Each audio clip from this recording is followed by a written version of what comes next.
Georgia O'Keeffe was an American modernist painter who lived from 1886 to 1987. She is most well known for her close-up and enlarged paintings of flowers and her iconic Southwest landscape designs. She is considered a pioneer in the modern art movement, which emphasized abstraction and broke away from the long-established norms of classical Western art.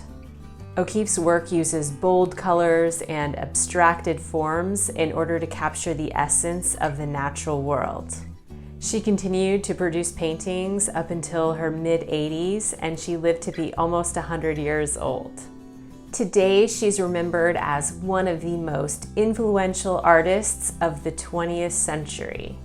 Thanks for watching. It would be a huge support to me if you would subscribe. Be sure to check out the other amazing art lessons and art tutorials on my channel, Rainbow Parrot Art.